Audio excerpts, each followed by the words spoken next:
Hello, San Francisco, and welcome once again to the Angelic Troublemakers.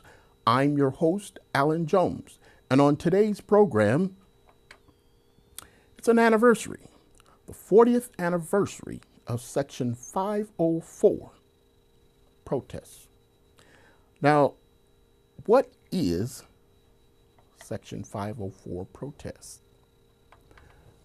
The group that started this protest, Americans Coalition of Citizens with Disability, ACCD, were seeking human rights for the handicapped.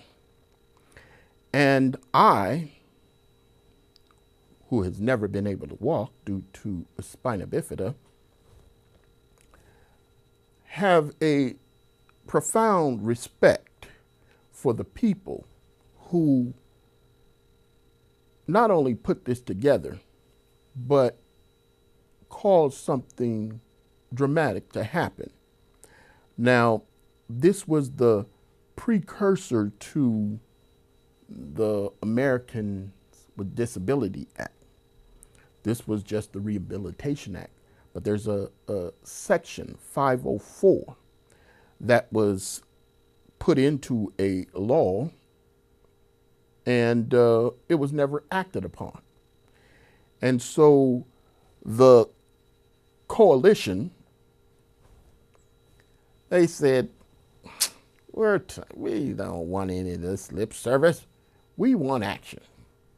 And so the American Coalition of Citizens with Disabilities staged a protest. And the protest was to happen in, I believe, 10 different cities throughout the country. And this protest was demanding that the president signed, or the president have his Secretary of Health, Education, and Welfare sign into law without change this act. They didn't want it to be watered down. And so, though the protest began early part of April in 1977, the issue came up to where it was like 26 days, where there were people who, a part of this group, they staged a sit-in, not at City Hall, but at the Federal Building in San Francisco. And I could not be more proud to be a part of the handicapped, or disabled, I don't like that word, but handicapped community for what these people put into place. Now, it started, as I said, in 10 cities, but in the San Francisco Federal Courthouse, that's where it all really did its work, because throughout the country, the other cities, they had a protest of 1 day, 2 days, maybe 3 days. But in San Francisco, with the help of other groups, namely the Black Panther Party, it lasted 26 days. And on April 28th of 1977, the head of the Health, Education, and Welfare at the time, he signed the act, that which, even though it took many, many more years before we got the Americans with Disability Act, this is what started it all. Now, I've said all of that because I have to mention something. I recognize protests. I really do. I believe in protests. But I think that we need to find a new way to make protests more modern. I am definitely not a fan of the protests of today,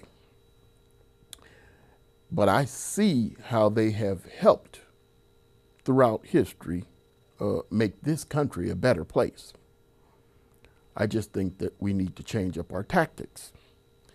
Too often in 21st century protests, the intended go to protest, they gather a bunch of people for support of whatever cause, and it ends up being infiltrated by anarchists or just people up to no good.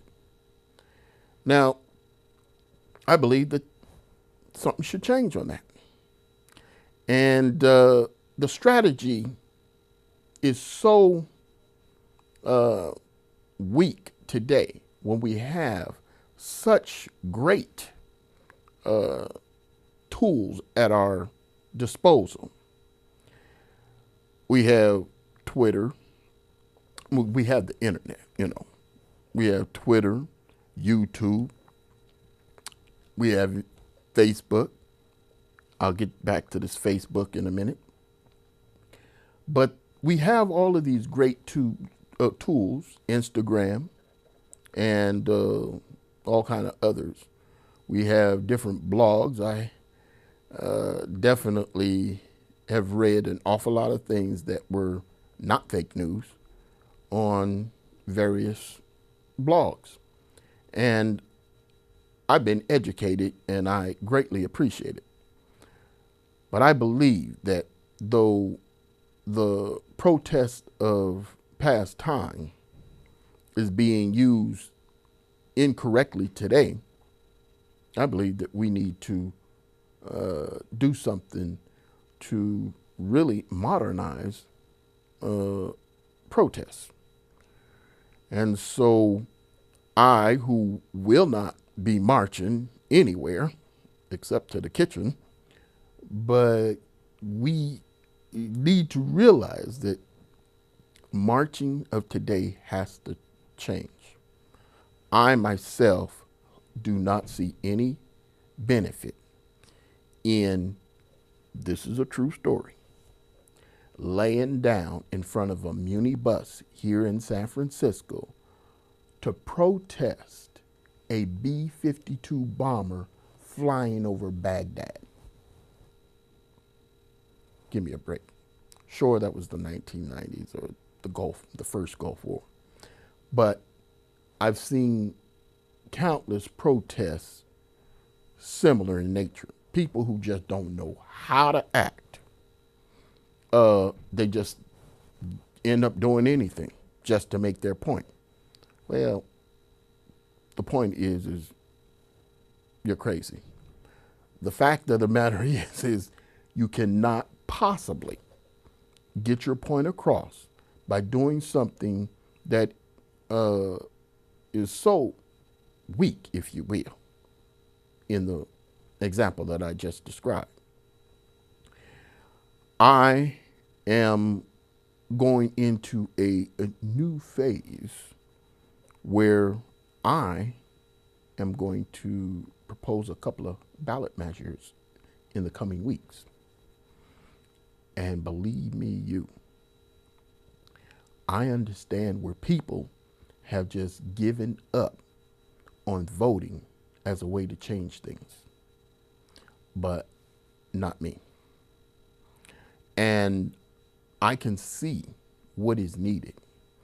The protests that we have today, I say, can be redone, repackaged in a way that I will be introducing in the coming weeks to where we can get a message across to not only the people of San Francisco, who my proposed measures are going to affect most, but how it's going to be done is going to reverberate all across the country, I predict.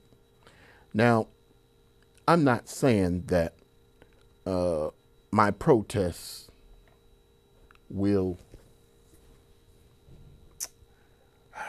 change all hearts, but with the spirit of the people who were determined, and they just so happen to have physical limitations, their spirit runs through my blood. And I am so thankful that just like the civil rights activists of past times, even some of the, not all of, but some of the Black Panther Party that have basically, helped along the way. But I'm very proud of the fact that people with disabilities, they realize, wait a minute, there's no condescending approach to my being unable to walk, see, hear, or whatever the handicap may be. I am going to be making a stand. These people were determined. I have always said that the thing that I admire most about people with disabilities is the fact that you see them day by day and you know that they walk the streets with determination. I am not talking about those who use a wheelchair for pity, and collecting money on the streets and stuff like that. I'm talking about there's some people who were really determined to make a better life for not only themselves, but others. And they do so, from a wheelchair, if you will. In my case, I'm on crutches. But the fact of the matter is nothing will stop these people from getting what this country has to offer. I've said that you have mangled bodies with perfectly functioning brains is basically how I have experienced many of the people who I've come across. And for me to embark on a new protest, if you will, by using a ballot measure, I'm going to need help, because I will not be able to walk the streets and collect the signatures needed myself. And so I'm going to need help. But in me needing help, I do want people to know I have the energy to get it done. And with all of the opposition that will come my way, the picture that you're looking at right now, with City Hall in the background, I say we will overcome. My protest, which I will be using the ballot box over to get across, is well thought out. I have help. Not financial help, but I do have help. And I really see that things are going to change in San Francisco, because there's some things that are happening here that I've witnessed that I just cannot stand. And because of what is going on, hey, I, like many other people, looked in the Constitution and found out that I had the power to change what I didn't like. Sure, I have to get a lot of people to come on board with me, but I believe that it'll happen. And as I believe that my fight for justice in the areas that, I will be introducing in the coming weeks is going to be a tough one,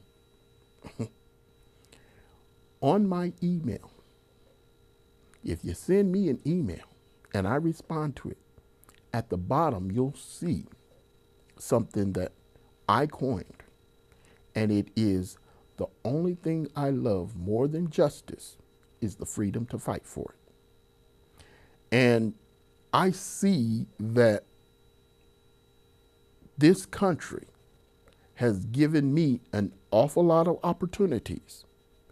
Not only just the fact that I'm free, but even as a person who's not been able to walk, I have been able to do things that other countries, I would have been put in a home and just cast aside for the rest of my life. So I get it that the opportunities that America has given me are precious. Now, if I was not unable to walk, and I was asked to fight for my country, I'd raise my hand. If they were looking for people to fight for the country, as we have in a volunteer, not a draft right now, I'd raise my hand.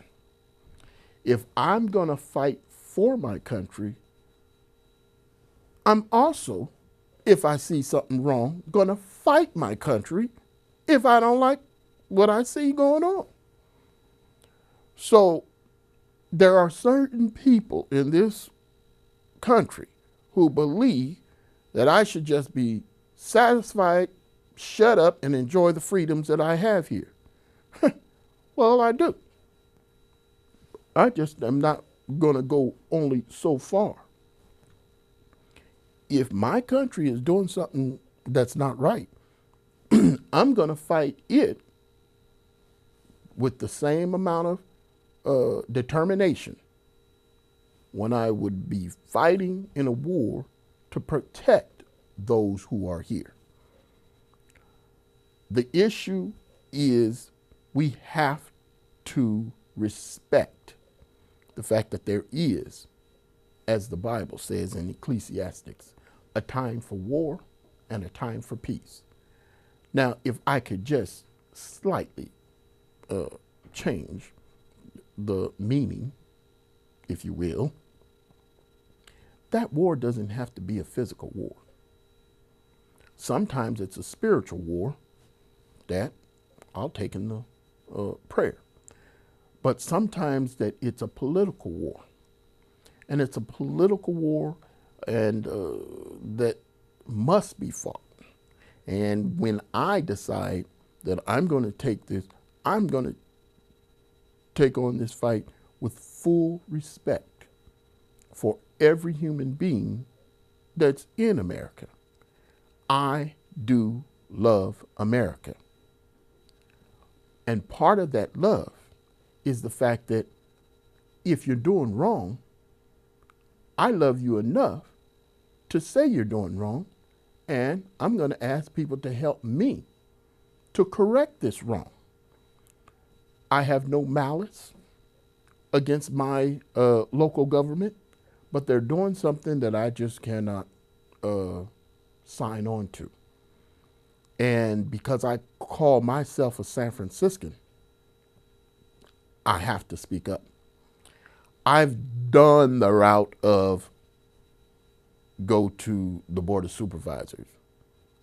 And believe me, the way I was treated and the way many other people treated, they have done certain things. There's an air about them that unless you are in line with the mayor, they're not going to really give you the time of day. Sure, there are some people who really get their points across, but I'll tell you, it's tough. I can't go to City Hall and present my arguments before the Board of Supervisors. In fact, the last time I was there doing this a few years ago, I had vowed I would never address the San Francisco Board of Supervisors again. Why? Why go if you're not going to be heard? So,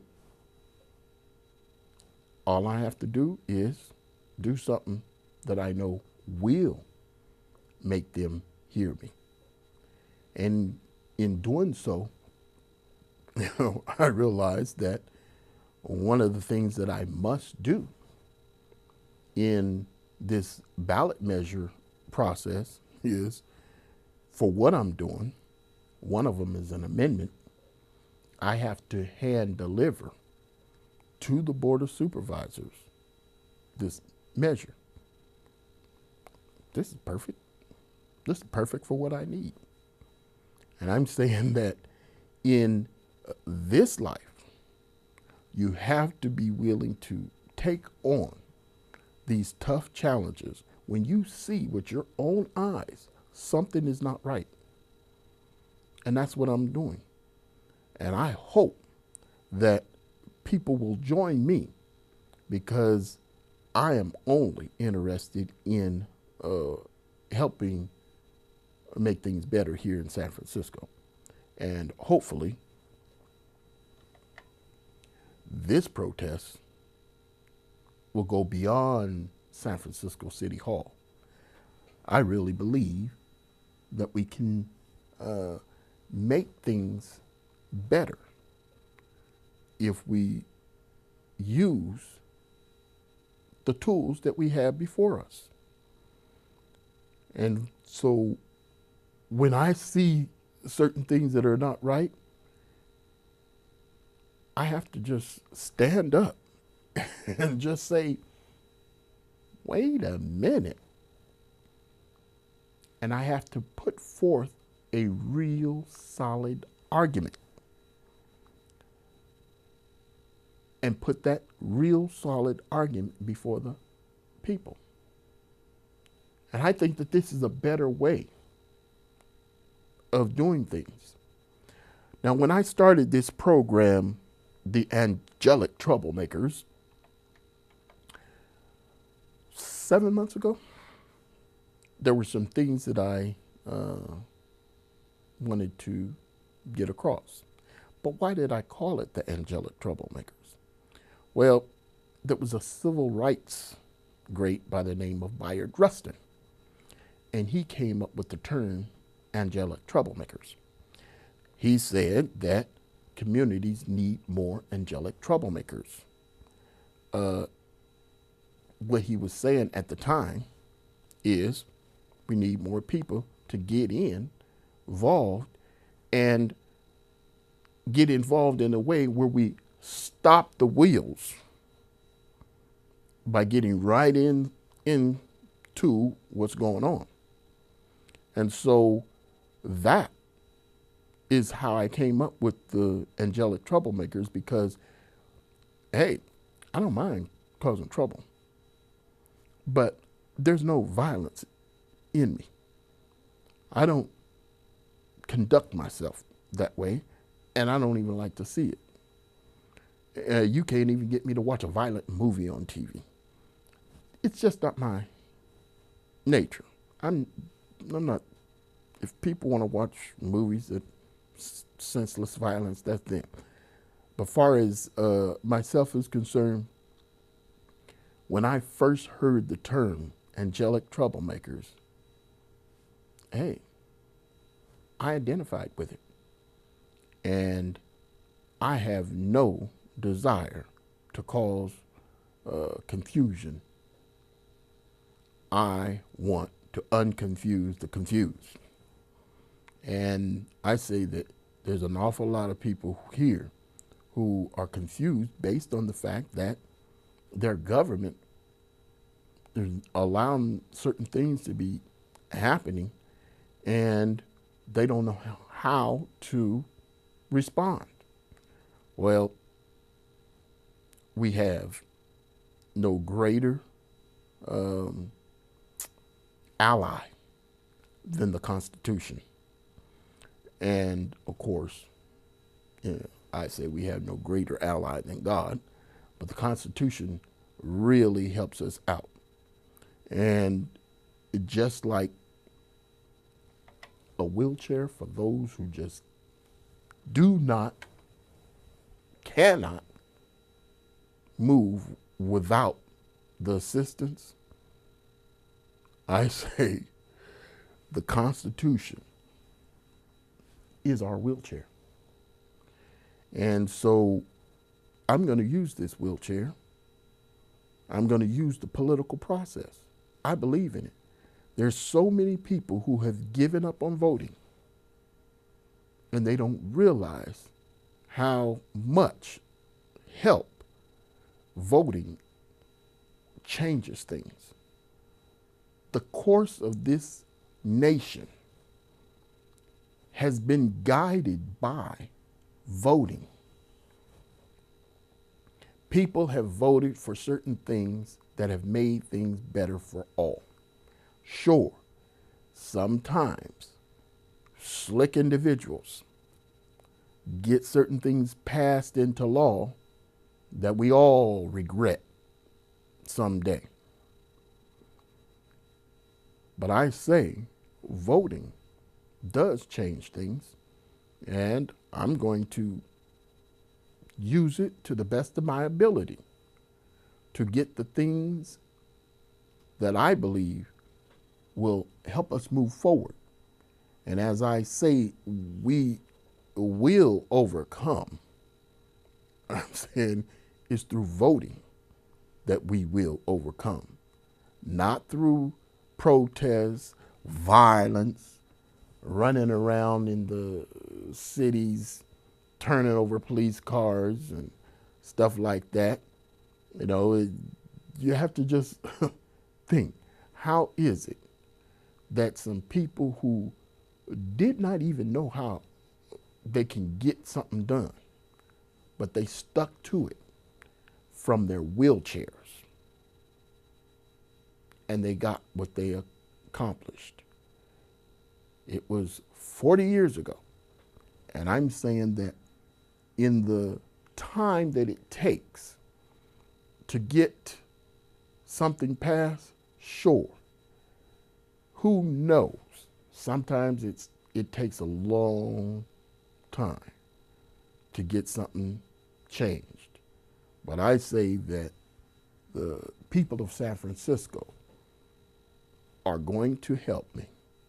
And I appreciate the fact that the people of San Francisco will help me, because when I come forward with something that I truly believe in, hey, I also say I believe in San Franciscans. And because I believe in San Franciscans so much, I know that they are going to come forth with an understanding heart that, yeah, this is not right. This can change. This can be better. And I'm saying that it will happen, and I hope that you stay tuned, because just because I haven't given any details right now, that's because Hey, God bless.